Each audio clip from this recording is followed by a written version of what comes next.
Hello friend, HSC education में एक बार फिर आपका स्वागत है। एक टर्म बहुत ज़्यादा यूज़ किया जाता है, लाइक्लीहुड एंड सीवियरिटी।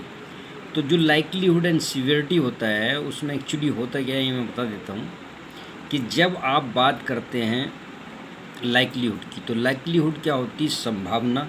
और सीवियरिटी जो होती है वो परिणाम होती है, वो किसी भी एक्सीडेंट का हो, इंसिडेंट का हो, नियर मिस का हो। तो जब हम बात करते हैं इसकी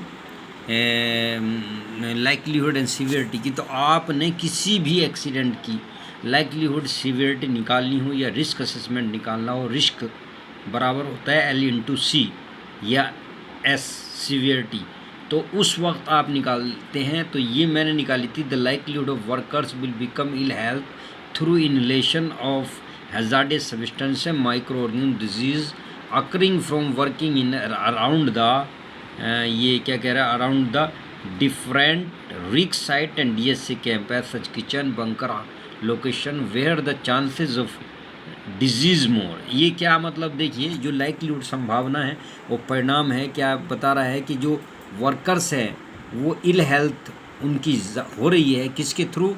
इनहेलेशन बाई हैजार्डियस सब्सटेंसेज, के श्वास के थ्रू जो हैजार्डियस सब्सटेंसेज है, माइक्रो ऑर्गेनिज्म हैं, वो डिजीज़ पैदा कर रहे हैं from working in and around, उसके आसपास रिस्क साइट के और DSC कैंप में, जैसे किचन है, बंकर लोकेशन है, where the chances of disease more, जहाँ पर चांसेस ऑफ डिजीज मोर है।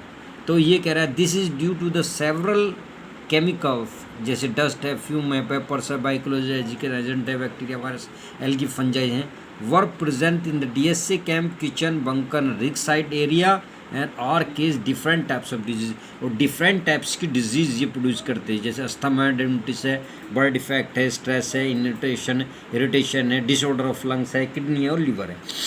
तो severity of hazardous substance, chemical and biological agents occurring could be serious है because hazardous substance are very dangerous. और उनकी जो सीवियरिटी होगी, जो भी हैजार्डियस सब्सटेंस से इनहेलेशन होके जाएंगे वो बहुत ज़्यादा डेंजर होगी और they are produce the different types of disease as explain अब। तो जो अब ये आप ये समझ लीजिए, जैसे ये बोल रहा है, ये कह रहा है कि जो हैजार्डियस सब्सटेंसेज है, the severity rating of hazardous substances will depends upon worker seriousness, defect and disorder of lungs, liver, hospital, skin and body treatment, but generally the severity of this had a medium high because some microorganisms such bacteria, virus, algae, fungi cause serious birth defect and skin disease. Even the different chemicals also increase the severity of skin lungs. तो ये जो है medium high होगी इसलिए क्योंकि इससे immediately IDH तो नहीं होगा, इमिडिएट लाइफ टू डेंजरस तो नहीं होगा। इससे क्या होगा, आपकी डिजीज़ पैदा होगी और उसका बहुत टाइम तक प्रभाव रहेगा। तो जो सीवियरिटी जो मेज़र की जाती है वो, मान लिया कोई माइक्रो ऑर्गेनिज्म है, आपको मच्छर है, कुछ है, उससे खटमल है, कुछ भी है, उसने आपके काट लिया है, कुछ कर लिया है, डिजीज़ इरिटेशन कर दी या एलर्जी पैदा कर दी, तो उससे उतना ही तो नुकसान हुआ शरीर को जितना आप सहन कर सकते थे। लेकिन अगर आप कहीं गिर गए, बहुत बड़ा कोई ऐसी चीज़ प्रॉब्लम हुई, तो उसकी severity as the likelihood is increase the severity is also increase.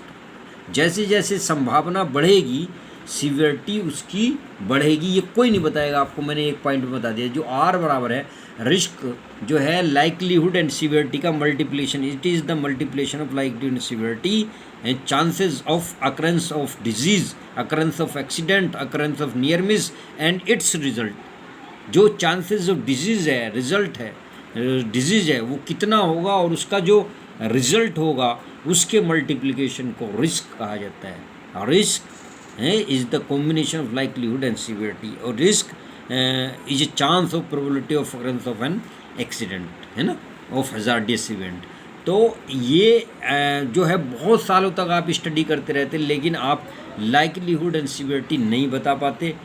तो ये मैंने आपको एक्सप्लेन करना था, मैंने एक्सप्लेन कर दिया कि जैसे जैसे सीवियरिटी हैजार्डियस लाइक्लीहुड बढ़ती है किसी चीज़ की संभावना, और वैसे वैसे आप उसका। अब मैं आपको एक एग्जाम्पल से और बताऊं, जीना है या सीढ़ियाँ है, लैडर है या कुछ है या पेड़ है, पेड़ मान के चलिए, तो ऐसा होता है जब आप उस पर ऊंचाई पे चढ़ेंगे तो आपने देखा वो छोटा बच्चा चढ़े या कोई चढ़े तो उसे मन नहीं करते, ओए ऊपर ना जाना, ज़्यादा चोट लगेगी।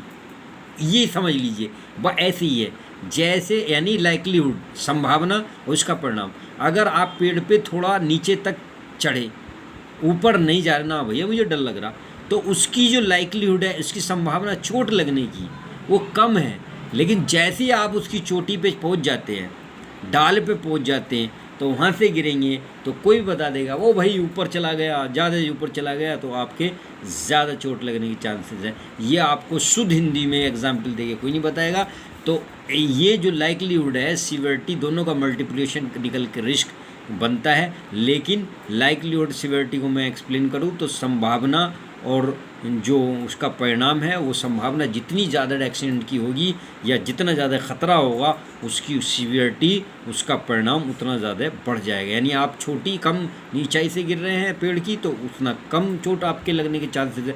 लेकिन ये डिपेंड करता है उसकी सर्कमस्टांसिस पे भी डिपेंड करता है। मान लिया आप लाइक्लीहुड कम है लेकिन कभी कभी सीवियरिटी बढ़ जाती है, आप कैसे कैसे बढ़ जाती है भाई, सीवियरिटी ऐसे बढ़ जाती है। मान लिया संभावना तो कम है चोट लगने की, अब आप पेड़ की थोड़ी सी ऊंचाई पे, आप 5 फीट की ऊंचाई पे ही आप गए और आप वहाँ से पीछे को गिरे, तो सपोज दैट कोई एक शार्प चीज़ थी, नोकीली, वो आपके लग गई, तो शार्प चीज़ लग गई, हालांकि उसका जो बेग है वो तो कम है, बेग कम है, लेकिन फिर भी वो शार्प थी, तो उससे ज़्यादा आपके चोट लगने के चांसेस है। लेकिन अगर आप बहुत ज़्यादा ऊपर गए, उससे 10 फीट की पे गए और आप सिंपल से किसी गद्दे पे या कहीं ऐसी घासदार चीज़ पे गिर गए, तो सर्कमस्टांसेस और कंडीशन भी डिपेंड करती है इस पर। तो आप मान लिया घासदार की चीज़ पे गिर गए तो उस पर चोट कम लगी, आप कहोगे यार लाइक्लीहुड तो आप तो बता रहे थे। तो ये समझना बड़ा मुश्किल हो जाता है कि एक कंडीशन भी डिपेंड करेगी कि वो किस कंडीशन में वहाँ से गिरा है, उसकी सीवियरिटी, उसके चोट लगने की या उसके रिस्क के जोखिम उठाने के ज़्यादा चांसेस है। तो मेरे भाई इसको समझने के लिए फिर बहुत सारे मैं एग्जाम्पल दे सकता हूँ, लेकिन मेरा सिंपल सा एग्जाम्पल मैंने आपको बताया है। बाइक आप चला रहे हैं तो आपने बहुत ज़्यादा स्पीड कर ली, तो बहुत ज़्यादा स्पीड कर लिया आप, ये मान के चलिए, तो उसमें अगर आपका कहीं कोई प्रॉब्लम होगी तो भाई बहुत ज़्यादा चोट लगेगी नहीं लगेगी। या कोई भी आप पुलिसमैन से मिली, किसी मिलते हो, क्या कहता है कि भाई देखिए ध्यान सुन ले, गाड़ी की स्पीड ज़्यादा ना चलिए, ध्यान से हेलमेट लगाइए और गाड़ी की स्पीड ज़्यादा ना चलिए। क्यों कहता हो? क्योंकि अगर गाड़ी हल्के में गिरेगी तो चांसेस कम है चोट लगने की। अगर बहुत ज़्यादा स्पीड है तो वो बहुत ज़्यादा कलाबाजी दिखाएगी और बहुत ज़्यादा चोट लगने की चांसेस है। कभी कभी रेयर केस में ऐसा होता है कि कम स्पीड पे ज़्यादा चोट लगेगी, ज़्यादातर जब ज़्यादा स्पीड होती है तभी लगती है। तो thank you so much to watch this video. Thank